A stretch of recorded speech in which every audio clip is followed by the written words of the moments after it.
지난 한 주간에는 태풍이 한반도 대륙을 관통하면서 많은 아픔을 또 만들어내고 지나갔습니다. 농사를 다 지어서 이제 수확을 앞두고 있는 농민들의 눈물을 매스컴을 통해서 보았습니다. 우리가 모든 걸 쏟아서 열심히 했는데 그게 한순간에 이게 무너져 버린다면 그로 인해서 오는 그 절망감, 그 낙심, 아마 이런 것들이 아마 우리 안에 굉장히 아픔으로 다가올 것입니다. 우리들은 그런 상황에 처하진 않았지만은 하나님을 믿는 그리스도인답게 그리스도인으로서 정말 그들의 아픔을 우리가 공감하고 그들을 위해서 기도하고 우리가 그들의 또 앞으로의 되어질 일들에 대해서도 우리가 좀 관심을 가져야 되지 않나라는 생각을 하는 그런 시간이었습니다. 그리고 장로님 기도하신 대로 이번 주간에는 8.15 광복, 참 이 나라가 그 광복이 없었다면 지금 현재 존재했을까? 저는 가끔 영화나 그 TV를 통해서 이 나라를 지키기 위해서 목숨을 버려가면서 독립운동을 했던 그런 영화들이나 드라마를 보면 우리가 실제 겪지를 않았잖아요. 근데 참 저렇게 할 수 있을까? 내 목숨을 내놓으면서 이 나라를 지킨들, 이 나라가 나에게 알아줄 것이 있고 뭐 보상이 있지도 않은데도 자기들이 희생해서 이 나라를 지키려고 하는 그런 분들의 이 이야기들을 이렇게 접하면서 야, 나는 과연 저럴 수 있을까? 애국이라는 게 뭘까? 이런 생각을 해봤습니다. 여러분 어떻습니까? 지금 전쟁이 일어나고 지금 많은 침략군들이 일어나서 이 나라가 풍전등화의 위기에 처해 있다면 마치 그런 사람들처럼 우리가 그렇게 할 수 있을까요?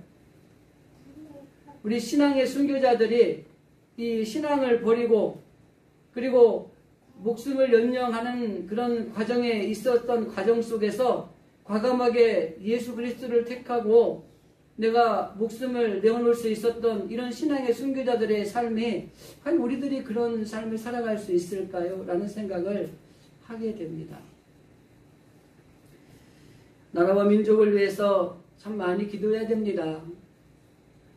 참 많은 어려운 가운데 있는 것 같고 정치적으로나 경제적으로나 뭐 사회 문화 도덕적으로 윤리적으로 그냥 무너질 대로 무너져가고 마치 성경에서 말하는 말세 현상이 이제 점점점 다가오는 것이 아닌가 하는 이런 실감을 느낄 정도로 세상이 악해지고 있어요. 부패해지고 있어요. 그리고 자기들의 이익을 추구하기 위해서는 다른 사람을 해치는 것을 너무 우습게 생각하고 있습니다.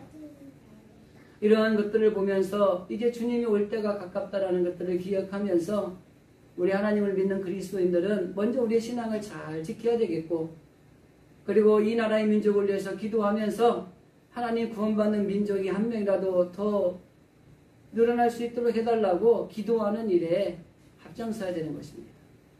신들러 리스트라는 영화에 보면은 그 신들러라고 하는 사람이 참 나쁜 짓을 하는 사람이었지만 마지막에 자기의 재산을 털어서 많은 이 유태인들을 구하죠. 그리고 이 많은 사람들을 구하고 난 뒤에 마지막에 그가 절규하는 모습이 영화의 마지막 부분에 등장을 하는데 그 부분이 뭐냐면 자기가 끼고 있던 금반지 하나 이것도 마저 팔았더라면 그래도 몇 명은 더 구했을 텐데 라는 말을 하면서 울먹였던 그 부분이 생각이 납니다. 정말 그런 심정을 가지고 일하는 민족을 위해서 기도하셔야 돼요. 참 어려운 시기라는 것을 느끼면서 뭐 어떻게 되겠지가 아니라 우리 그리스도인들이 먼저 기도하고 하나님께서 이 나라의 민족을 구원해달라고 지켜달라고 보호해달라고 정신 차리게 해달라고 이 기도하는 것들도 바로 우리들의 몫이라고 하는 것입니다. 8.15 광복절을 맞이하는 이 한 주간에 정말 나라와 민족을 위해서 기도하는 일에 우리 그리스도인들 특별히 우리 진실교회 성도들이 그 일에 앞장섰으면 참 좋겠다는 생각을 먼저 해봅니다. 6월부터 우리는 복된 길을 걸어가는 삶을 살자라고 하는 주제를 가지고 성도들이 복을 받는 길을 걸어갔으면 좋겠다. 그리고 그동안 우리가 코로나로 인해서 침체되었던 우리의 신앙을 다시 한번 점검하고, 이제는 이 점검한 이후에는 우리의 신앙을 다시 한번 회복하고 이전보다 더 신앙의 성장을 이루는, 그래서 하나님이 쓰시는 사람들이 되면 좋겠다라는 말씀 가운데 6월달, 7월달, 그리고 오늘 8월까지, 오늘은 10번째 말씀이 됩니다. 마지막 8월 마지막 주가 되면 한번 정리를 해드릴 거고요. 10번째 오늘 말씀은 자족하는 마음을 분명히 하자라고 하는 제목을 가지고 말씀을 좀 나누려고 합니다. 자족하는 마음을 가지고 살아야 된다라는 것을 우리 많은 사람들이 다 알고 있어요. 여러분, 자족한다는 말이 뭐냐면 내가 지금 처한 상황이나 형편, 가지고 있는 것인 어떤 그 상태, 이 모든 것들을 만족하면서 살아가는 걸 자족이라고 이야기를 합니다.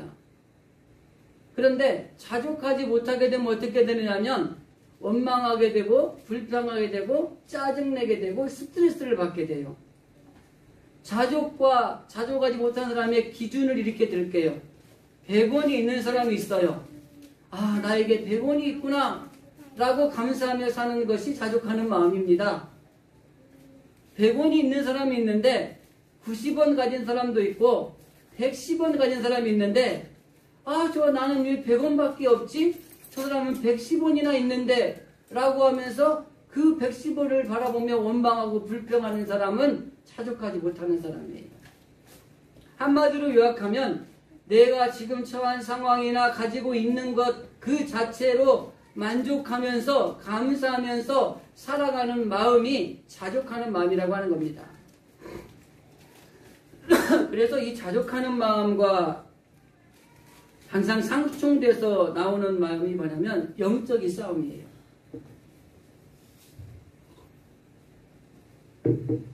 내가 있는 것에 만족하고 살려고 한다고 그러면은 이 현실에 처한 것과 너무 우리가 부딪히게 돼 있어요. 그래서 이 현실에 있는 것들과 내가 자족하는 마음과의 싸움이, 영적인 싸움이 일어나는 거예요. 그래서 이 자족하는 마음을 가지고 살아가는 삶을 살아야 되겠다라고 하는 이 마음을 가질 때에 가장 먼저 생기는 현실의 부딪힘이 뭐냐면 영적인 싸움이라고 하는 것입니다. 오늘 본문의 12절 말씀에 보면 믿음의 선한 싸움을 싸우라, 영생을 취하라, 이를 위하여 내가 부르심을 받았고 많은 증인 앞에서 선한 증언을 하였도다 라는 말입니다. 우리가 자족하는 마음을 가지고 살아가기 위해서 믿음의 선한 영적인 싸움을 이 땅에서 해나가야 된다고 하는 것입니다. 지금 있는 것에 만족하지 못하면은 우리가 불평하게 돼 있다고 하는 것은 당연한 것입니다. 그래서 우리는 바로 이 자족하는 마음을 통해서 선한 싸움을 싸우고 영적인 싸움을 싸워서 우리가 영생을 취하는 삶을 살아가는 것이 우리 그리스도인들이 살아가야 될 모습이라고 하는 것이죠. 우리가 영생을 가지는 것이 어떻게 보면 신앙의 목표 아닙니까? 이 땅에 살면서 예수 믿는 목적이 하나님의 나라, 저 천국 예비된 곳에 가서 영원한 생명을 누리고자 하는 게 우리의 목표 아닙니까? 그런데 많은 사람들이 이렇게 이야기하니까 우리가 죽고 난 다음에 천국이 이루어진다는 이런 사상에 의해서 이 땅에서는 천국의 삶을 누리지 못하는 경우가 많아요. 근데 진짜 천국은 뭐예요? 이 땅에 살면서 하나님 안에서 우리가 천국을 누리고 살아가는 게 필요하다고 하는 것입니다. 그래서 천국의 삶을 누리고 살다가 주님이 오시는 마지막 때가 되면 주님이 세운 그 나라에서 영원한 생명을 누리며 살아가는 것이 하나님의 천국 백성이 되는 그 특권이 되는 거예요. 종종 그런 얘기 하죠. 힘들고 어려운 삶을 사는 사람들을 만나면, 제가 예전에 동대문 지역에서 사회 갈 때 신방을 갔는데, 그 믿음을 가진 집사님 집에 신방을 가는데, 목사님 사는 게 지옥입니다. 이렇게 얘기를 하시는 거예요. 여러분, 사는 게 지옥이십니까? 우리 그리스도인들은 사는 게 천국이어야 돼요. 죽고 난 다음에 천국에 가는 것도 있지만 지금 살아가는 삶의 자리가 천국의 삶을 살아야 되는 거예요. 그런데 신방을 갔는데 목사님 사는 게 지옥입니다. 죽지 못해 삽니다. 그러더라고요. 오죽하면 그러겠나라는 마음이 드는 것도 있지만 참 많은 것들을 생각하게 하는 시간이었습니다. 제가 어린 나이였는데. 영국의 인류학자인 마거리치라고 하는 박사가 쓴 책 중에 허비한 시간의 역사라는 자서전적인 책이 있습니다. 이 사람은 문학 비평가요, 문명 비평가인 무신론자였습니다. 그런데 이분이 말년에 기독교로 개종을 해서 예수를 믿기 시작을 했어요. 그리고 난 뒤에 깨달은 것을 쓴 책이 이 허비한 시간의 역사라고 하는 자서전적인 책입니다. 그 책의 내용을 보면은 내가 하나님 없이 살았던 자신의 전생애가 얼마나 후회가 되고 얼마나 잘못 살았는지에 대한 내용들이 쭉 기록이 되어 있어요. 그러면서 결론적으로 이렇게 이 책에서는 이렇게 표현합니다. 하나님을 알기 전에는 내가 잘나서 일하고 내 능력으로 물질을 소유하고 내 마음껏 살아가는 줄 알았는데 하나님을 빼놓은 생애는 결국 허비한 시간인 것을 늦게야 깨달았습니다. 많은 사람들이 자신이 가진 힘과 자신의 능력을 가지고 우리의 삶을 살아간다고 생각을 해요. 그래서 막 열심히 일하는 사람들은 성공합니다. 돈도 많이 벌고 또 부자가 돼요. 뭐 100억짜리 아파트에서도 살고 그래요. 그래서 자기가 할 수 있다는 생각들을 가지고 있어요. 근데 하나님을 믿는 그리스도인들 가운데서도 이런 사고방식이 동조되는 분들이 많다는 거예요. 이 마거리치 박사에 의하면 이렇게 세상에 많은 걸 누리고 살았지만은 그것이 하나님 없이 살았을 때는 다 허비한 시간이었다라고 하는 겁니다. 여러분, 우리가 성공할 수 있습니다. 부자가 될 수 있습니다. 많은 돈을 벌 수 있습니다. 잘 될 수 있습니다. 그런데 거기에 기준이 누구여야 되냐면 하나님이 함께 하셔야 된다는 거예요. 하나님 없이 내가 부자가 되고 많은 돈을 벌었으면 그건 전부 허비한 시간에 불과했다. 이렇게 표현하고 있는 겁니다. 시편 기자도 분명히 말합니다. 146편에 보면은 교인들을 의지하지 말며 도울 힘이 없는 인생도 의지하지 말지니 그의 호흡이 끊어지면 흙으로 돌아가서 그날에 그의 생각이 소멸하리로다. 많은 것을 가진 귀인이라고 생각하는 나를 돕는 사람들을 의지할 대상은 아니라고 하는 것입니다. 더 나아가서 인생도 의지할 게 아니라고 하는 것입니다. 이사야 선지자도 이사야 2장 22절에서 이스라엘 민족을 향하여 이렇게 권고합니다. 너희는 인생을 의지하지 말라. 그의 호흡은 코에 있나니 샘할 가치가 어디 있느냐. 이 땅에 우리가 사는 생애가 참 귀하고 소중하게 잘 살아야 되는 건 맞습니다. 그러나 그 인생이 의지할 게 아니라고 하는 것입니다. 그리고 오늘 본문의 말씀에 2장 9절의 말씀에도 부활이 하는 자들은 시험과 울무와 여러가지 어리석고 해로운 욕심에 떨어지나니 곧 사람으로 파멸과 멸망에 빠지게 하는 것이라. 부자 되는 게 나쁜 건 아니지만 그 부활이 하는 마음이 하나님이 빠진 상태에서 부활이 할 때에는 시험과 온무에 빠지고 결국에는 파멸과 멸망에 이르게 되는 결과를 초래할 것이다 라고 하는 것입니다.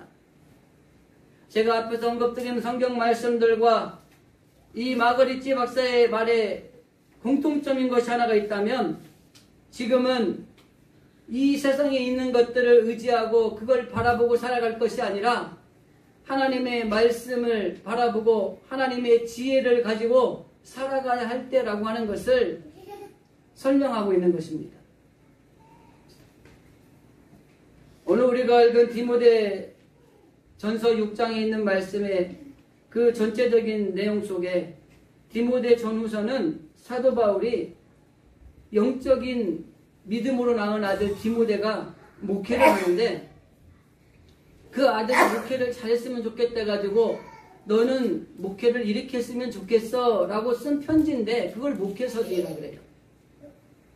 그리고 여기에 있는 내용은 뭐냐면 목회자로서 성도들을 어떻게 대할 것이고 무엇을 가르칠 것이고 그리고 그들이 어떻게 행동해야 될 것인가를 길을 열어주는 것들에 대한 설명을 합니다.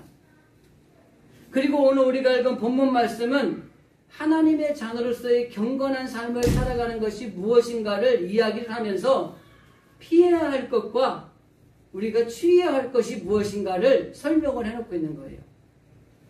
그러면서 피해야 할 것들을 쭉 정리를 하고 난 다음에 너는 자족하는 마음을 가지라. 가져야 될 것 중에 대표적인 것을 자족하는 마음이라고 이야기를 합니다. 그리고 그 뒤에도 온유, 뭐 이런 성품 이런 것들을 또 이야기를 하죠. 그래서 이 디모데가 이 목회를 하는 데 있어서 어떻게 목회를 해야 될 것이 잘하는 것인가를 가르쳐주는 책이 디모데 전서, 디모데 후서라면 오늘 우리가 읽은 본문의 말씀의 핵심은 그럼 하나님의 자녀로서의 경건한 삶을 살아가는 건 어떤 것이냐? 피해야 될 것들은 피하고 취할 것들은 취하는 것이 하나님 앞에서 경건한 삶이다. 그리고 피할 것들도 이야기하고 취할 것들을 이야기합니다. 11절 12절 또 하나님의 사람아 이것을 피하고 의와 경건과 믿음과 사랑과 인내와 온유를 따르며 믿음의 선한 싸움을 싸우라. 영생을 취하라. 육신의 삶을 대표하는 재물에 대한 욕심을 피하고 주신 것으로 만족하면서 영생을 얻도록 하나님의 말씀을 따르는 선한 싸움을 하라. 이렇게 이야기합니다. 결과적으로 피해야 될 것들을 피하고 취할 것들을 취하는 삶을 살아가는 성도들이 그게 경건한 하나님이 기뻐하시는 사람들이라고 하는 것입니다. 그러면서 피해야 될 것들을 쭉 앞에서 설명을 하고 그리고 하나님의 사람인 너희들은 이런 것들을 피하고 그리고 취해야 될 것들을 쭉 나열을 합니다. 그 중에 하나가 자족하는 마음인데 이 자족하는 마음은 현재 우리가 살아가는 삶의 자리에서 가장 많이 부딪히는 부분이다. 그래서 이거는 영적인 싸움이다. 그래서 뭐라고 표현을 해요? 믿음의 선한 싸움을 싸워야 된다는 거예요. 내가 자족하는 마음을 가질지 아니면은 불만족스러운 삶을 살아가면서 세상의 것들을 바라보며 더 부하려 하고 더 많은 걸 취하려 할지 그리고 뒷부분에 가서 뭐라고 그래요? 돈이 일만하게 뿌리가 되나니? 라고 이야기를 해요. 그러면 세상 사람들 돈이 싫어하는 사람들 없습니다. 뱃속의 얘기가 안 나오는 거예요. 그래가지고 너 빨리 나오는데 돈 줄 테니 빨리 나오라 때 얘기가 나왔대요. 그만큼 돈이 좋은 거예요. 돈이 있으면 뭐든지 할 수 있고요. 돈이 없으면 불행합니다.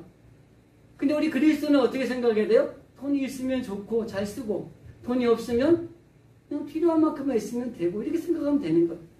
이 돈에 욕심을 가지니까 이 일만하게 뿌리가 되는 거예요. 제가 보니까 이 말이 딱 맞는 게 돈 때문에 사람 죽이고요. 돈 때문에 상해 입히고요. 결국 돈 때문에 모든 일들이 일어나더라고요. 사건, 사고들이. 그래서 이 돈이 일만하게 뿌리가 되는 거예요. 여러분 돈을 너무 많이 있어도요. 별로 안 좋은 것 같아요. 그냥 필요하고 쓸 만큼 있으면 좋은 것 같아요.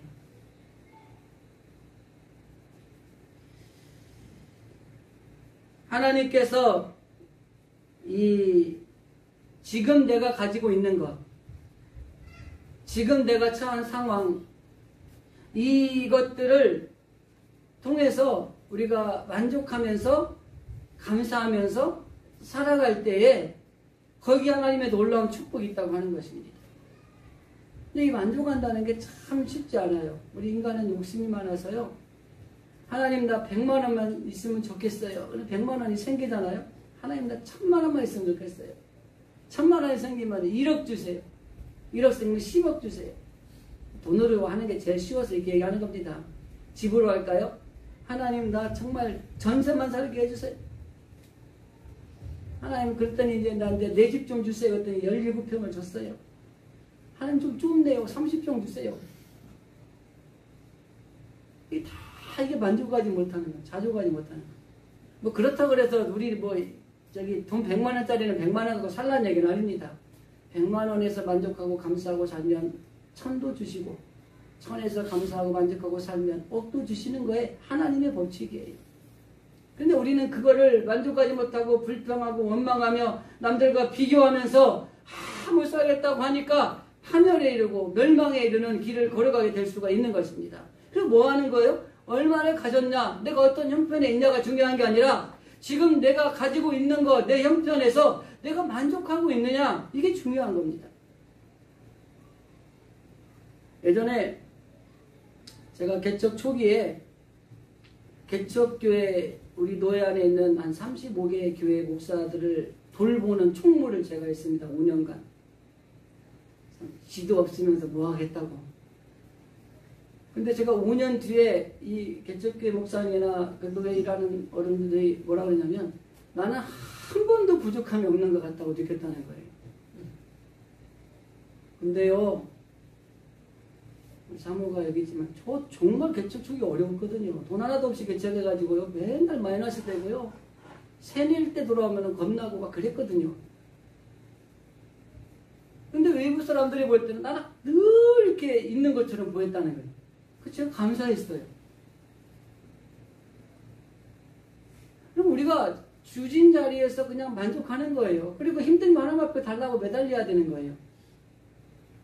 뒤에 가서 좀 나오지만은 지금은 우리 통합직도 작은 교회들은 이중직이 허락이 됐습니다. 이게 목사가 원래 일을 하면 안 돼요. 이중직을 가질 수가 없습니다. 그런데 우리 통합직에서도 이 작은 교회들은 그렇게 해도 된다고 그러는데 예전에 그래도 안 할 때, 법적으로 안 될 때 장로회 목사님들이 조금만 어려우면 자꾸 일하러 나가려고 하는 거예요. 근데 그 마음 제가 충분히 이해를 합니다. 근데 일하지 말고 강대상에서 기도하면 어떠겠냐, 이런 권면을 많이 했는데 결국 일하러 나가더라고요. 일하러 나가는 순서가 있습니다. 교회가 어렵잖아요. 사모님이 일하러 다녀요. 또 어떤 교회는 또 사모님은 정말 일주일 내내 쉬지 못하고 일하고 또 주일 나가서 밥하고 막 하는데 이 목사님은 한량같이 다니는 분들도 있는 거야. 그러다가 안 되니까 목사님도 일을 하시는 거예요. 저는 자랑은 아니지만 저는 개척할 때 돈도 없고 하나도 없었는데 하나님한테 이렇게 기도했습니다. 하나님, 저는 목회만 할 겁니다. 일 절대 안 합니다. 뭐 이게 잘하는 건지 못하는지 모르겠어요. 뭐 자랑거리는 아닙니다. 그리고 두 번째 기도한 게 우리 사모도 일 안 합니다. 그렇게 기도하고 저는 하나도 없는데 개척 시작했습니다. 지금까지 저는 일한 적 한 번도 없고요. 그렇게 힘들고 어려워도 우리 사모님 돈 벌러 나가라고 말한 적도 없고 나갈 생각도 안 하셨고 나가지도 않았습니다. 그 대신에 정말 힘들고 돈 없고 막 새 내려고 하는데 새 돈이 없어서 주인 전화 올 때 하나님 강대상에서 기도했어요. 하나님, 난 돈 없어요. 이 돈 때문에 목회하는데 창피당하지 않게 해주세요. 근데 가더라고요. 그러니까 우리가 현재 주어진 자리에서 뭐가 있던 어떤 상황이든 어떤 형편이든 이거에 대해서 만족하고 감사하고 하나님 앞에 기도했더니 그 다음 길을 열어주지 그대로 살기는 안 한다니까요. 아마 모르긴 모르지만 우리 장로님, 권사님, 집사님들 내가 이렇게 힘들어 어렵다 하나님 앞에 맡기고 만족하며 기도했더니 더 좋은 걸 주시고 또 거기서 감사했더니 더 좋은 걸 주셔서 지금의 삶이 오신 거예요. 만일에 여러분들이 신앙생활 초기 단계에서 이렇게 힘들고 어려울 때 만족하지 않고 감사하지 않고 막 불평하고 원망했으면 지금 이렇게 못 살아 있어요. 하나님 떠나가지고 벌써 세상에 빠져가지고요. 어떻게 될지 아무도 몰라요. 이 진실교 앞에 앉아서 장로님 되시고 권사님 되시고 이게 얼마나 복인 줄 아십니까? 제가 아는 분은요, 정말 믿음이 좋은 분인데 이 하나님을 떠나가지고 결국 하나님을 알지도 못하고 아무것도 못하고 세상에 빠져있는 분들이 계세요. 지금도 기도합니다. 하나님 빨리 돌아와야 되는데요. 마음 같아서는 우리 교회로 오라고 싶은데 왔다가 사고 칠까봐 그렇게 기도는 못하겠어요. 이런 게 필요하다는 겁니다. 그래서 우리가 지금 내가 가지고 있는 거, 처한 상황에 내가 지금 만족하고 있는가, 이걸 한번 늘 점검하셔야 돼요. 생명을 살리는 일을 우리가 해야 될 일이고, 그리고 그 일은 지금 해야 된다라는 말을 지난주에 말씀을 드렸지 않습니까? 근데 그 일을 하는 사람들이 어떤 사람을 하냐면 주어진 자리에서 만족하는 사람들이에요. 캄보디아 작년에 제가 임원하면서 선교지를 갔었을 때 참 캄보디아에서 선교를 열심히 하신 선교사님이 계셨어요. 근데 그분이 몸이 그때 좀 약하시다고 그러시더라고요. 근데 얼마 전에 그 선교사님이 한국에 들어오셨는데 암에 걸린 거예요. 수술을 뭐 경북 어디 병원에서 하셨대요. 그런데 사모님도 이 부인과 쪽에 암이 걸리신 거예요. 그래가지고 그 선교제를 담당했던 목사님이 장편에 이렇게 컨지라고 또 후원하는 것을 이렇게 보내오셨더라고요. 그걸 읽는 내 마음이 아픈 거예요. 내가 뭐가 좀 있나 이래 찾아보니까 뭐가 좀 있어서 제가 할 수 있는 최선의 한도로 해서 제가 보내드렸어요. 근데 답장이 왔더라고요. 목사님 힘들고 어려운데 늘 신경 써주셔서 감사해요 라고 이렇게 문자가 왔더라고요. 근데 우리가 이게 뭡니까 그래요. 막 이렇게 어려운 일을 돕는 분들도 보면은 많은 이것들을 가진 사람들이 하는 게 아니라 이 자족하는 마음을 가진 사람들이 할 수 있더라고요. 그래서 우리가 너무 부하려 하면은 이런 시험, 올무 막 이런 것들이 와서 파멸에 이르고 멸망에 이를 수 있으니까요. 너무 부자 되려고 하지 마시고 그냥 적당히 하나님 뭐 좀 저에게 물질을 주셔서 제가 하나님 앞에 잘할 수 있을 정도로 좀 주세요. 이렇게 기도하시면 돼요. 저는 그런 기도 가끔 해요. 나는 돈 주면 잘 쓸 텐데 하나님 돈을 안 줘. 그래서 내가 웃으면서 그래요. 아마 주면은 변질할 것 같으니까 안 주는 것 같아요. 현재 주어진 자리에 자족하는 마음이 필요하다는 것입니다. 세상을 이기는 힘은 어디에 있냐면 하나님의 말씀 안에서 신앙 안에서 자족하는 마음을 가지는 것이라고 하는 것입니다. 앞에서 언급해드렸지만은 자족한다라는 것은 지금 내가 가지고 있는 것, 지금 내가 처한 상황에 내가 스스로 만족하는 것입니다. 전쟁이 일어나고 다툼이 일어나고 싸움이 일어나는 건 왜 그런지 아십니까? 내가 가진 것보다도 남의 가진 것을 뺏고자 하니까 싸움이 일어나는 거예요. 전쟁이 일어나는 거예요. 더 나아가서는 자신의 부족하다고 느끼는 것들을 자꾸 다른 것들을 통해서 채우려고 하기 때문에 다툼이 일어나는 거예요. 그래서 중요한 건 뭡니까? 내가 가지고 있는 것, 내가 처한 상황에 스스로 만족하면서 감사하면서 부족하다면 하나님 앞에 달라고 하면 되는 거예요. 그럼 우리가 하나님 앞에 내가 가지고 있는 거 달라고 했는데 아직 안 주는 게 있잖아요? 그럼 아직은 하나님 줄 때가 안 돼서 안 주는 거예요. 그럼 우리는 뭐 하면 돼요? 지금 있는 거에 감사하면서 하나님 나 이거 더 필요해요 라고 당당히 요구하시면 돼요. 그럼 하나님이 주실 때 되면 주시는 거예요. 그런데 우리는 안 준 걸 가지고 원망하고 불평하기 시작하면 안 되는 거예요. 아 지금 안 줬으면 하나님의 때가 아닌가 보다. 그리고 하나님의 때가 되면 하나님 앞에 달라고 우리가 구하면 주실 거예요. 분명히 성경은 말하거든요. 구하는 자에게 하나님 주시지 않겠느냐? 주시는 거예요. 그러니까 우리가 구하면 되지 원망하고 불평할 건 아니라고 하는 것입니다.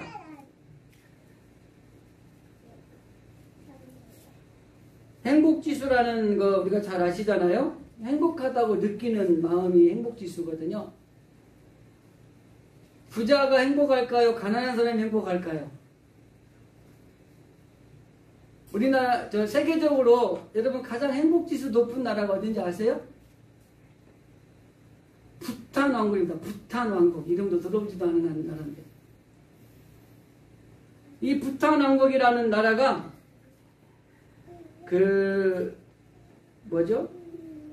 인구도 75만 명밖에 안 되고 1인당 돈이 2,000달러밖에 안 된답니다. 우리는 3만 불 넘었다고 그러잖아요. 그죠? 근데 국민 100명한테 물어보면 97명이 우리는 행복하다고 얘기를 한다는 거예요. 옛날에 영화에 행복은 성적순이 아니잖아요. 그런 영화 있었잖아요. 그 행복이라는 건 많은 걸 가졌다고 행복한 것이 아니에요. 아까 제가 부자가 행복할까요? 가난한 사람이 행복할까요? 그랬죠? 만족하는 사람이 행복한 거예요. 부자도 부자 가운데서 내가 만족하고 감사하면 이 사람은 행복한 거예요. 가난한 사람도 가난한데도 불구하고 나는 여기에 만족하고 감사하면 이게 행복한 거예요. 그런데 부자인데 더 갖고 싶은 욕심이 있으면 이 사람 행복하지 않은 거예요. 가난해도 왜 나는 이렇게 지질이 가난하고 못 살지? 라고 원망하고 불평하면 나는 행복한 거예요. 행복은 어디에 있느냐? 내가 가졌건 못 가졌건 내가 지금 있는 상황과 형편에서 만족하고 감사할 때 그게 행복한 사람이 되는 거예요. 그래서 우리는요 다 행복할 수 있어요.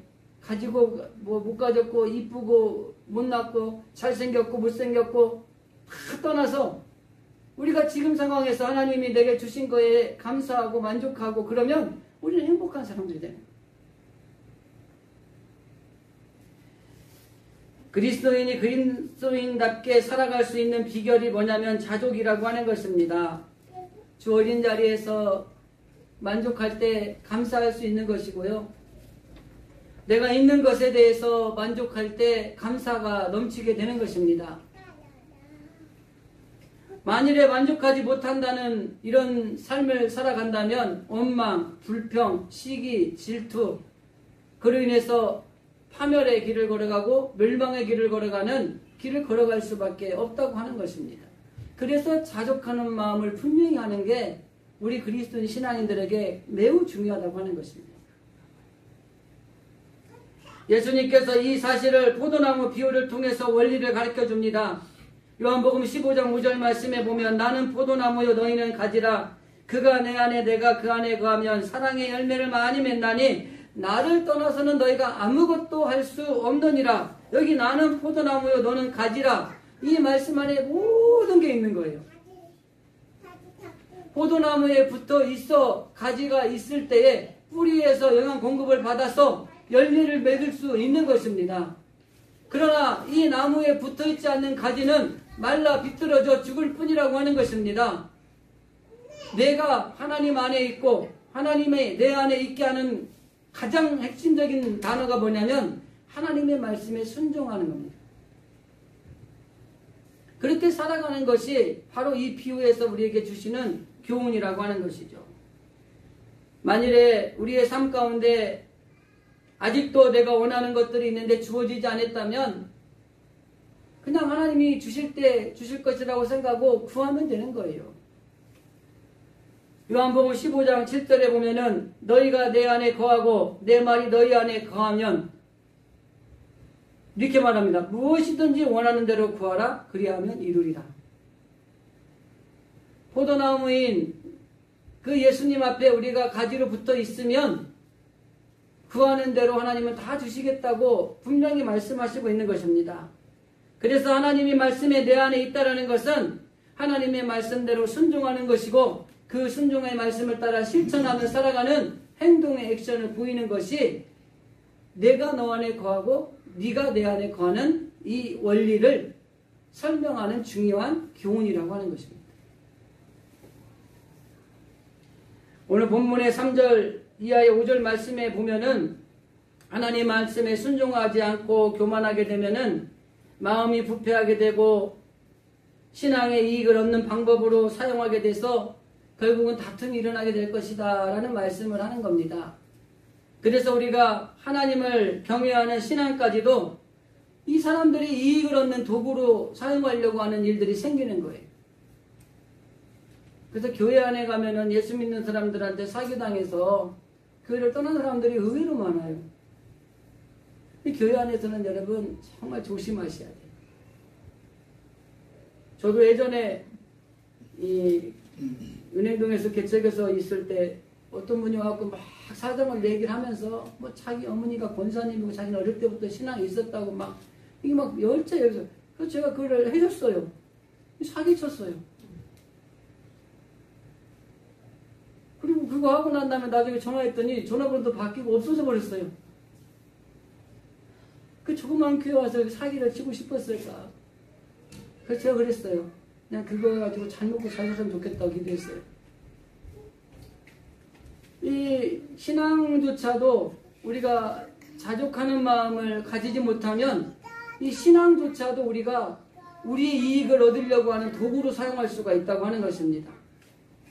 그러니까 우리가 신앙생활도 잘 점검하셔야 돼요. 지금의 자리에서 감사하게 될 때에 하나님께서 우리 가운데 은혜가 가득하게 채워주신다고 하는 것입니다. 그렇기 때문에 우리가 어떤 경우에도 주님을 바라보면서 지금 가지고 있는 것, 지금 내게 주신 것, 이것들을 늘 만족한 마음을 가지고 살아가는 것이 우리 가운데 필요하다고 하는 것이에요. 세상을 살아가는 힘이 바로 하나님 안에서 자족하는 마음을 갖는 것에 있다고 하는 것입니다. 조금 적은 걸 가질 수도 있어요. 조금 부족할 수도 있습니다. 그러나 그것이 나에게 하나님이 주신 것이고 지금 상황이 하나님이 나에게 주신 것이라면 하나님 앞에 감사하면서 하나님 만족하면서 우리가 하나님 앞에 또 기도할 때에 그 안에서 하나님이 주시는 놀라운 복이 있다고 하는 것입니다. 그런데 아무리 많은 걸 주었어도 그거에 만족하지 못하고 감사하지 못한다면 있는 것까지도 빼앗기는 이런 일들이 생기는 거예요.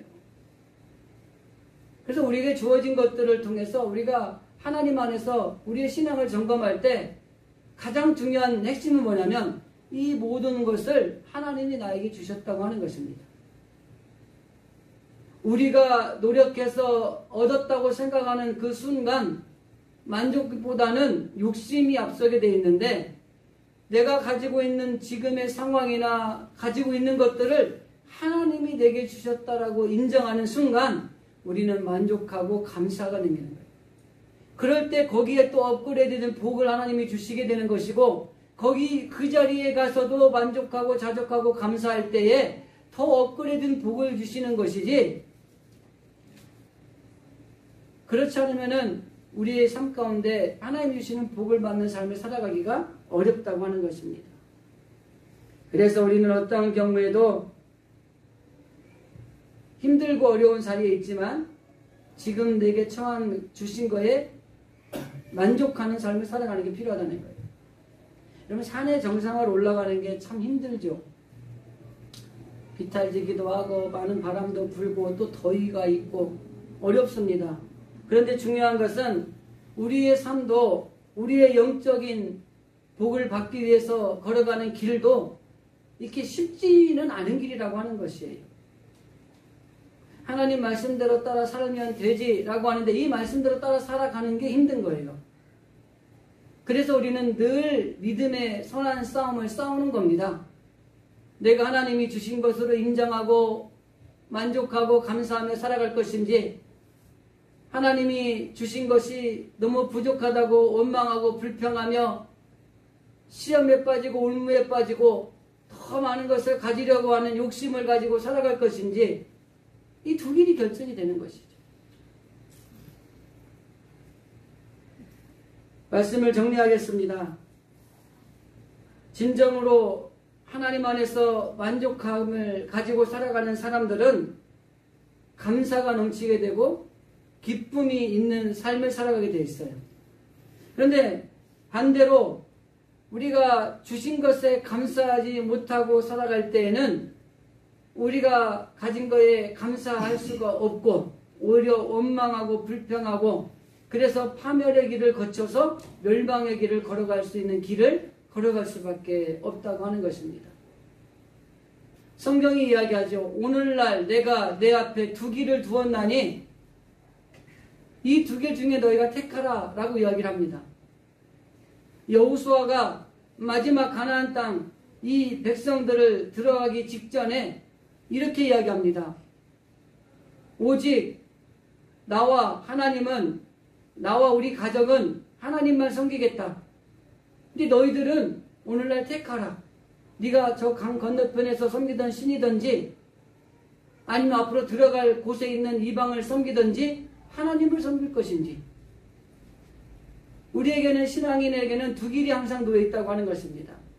오늘 말씀을 근거로 말하면 내가 주어진 것, 내가 있는 상황, 하나님이 주신 것으로 알고 감사하는 마음으로 만족하며 살 것인지 내가 그렇게 수고하고 힘을 써서 애를 썼는데도 이거밖에 안 된다고 하는 원망과 불평의 삶을 살 것인지 두 길 중에 우리가 선택해야 되는 것입니다. 그리고 성경은 분명히 말씀합니다. 하나님이 주신 삶에 만족하고 감사하며 살아갈 때에 하나님이 주시는 복된 길을 걸어가는 삶이 되게 하시고 그 길을 걸어가는 사람들을 통해서 하나님께서는 우리에게 놀라운 복을 주신다고 하는 것입니다. 저는 오늘 예배를 드리는 우리 진실의 모든 성도들이 하나님이 주신 것으로 알고 내가 가진 것, 내가 처한 상황, 형편 이것에 만족하고 자족하는 마음을 가지고 살아가므로 하나님이 주시는 놀라운 복을 받는 그런 우리 성도들이 다 되어질 수 있기를 주님의 이름으로 간절히 기도드립니다. 기도하겠습니다.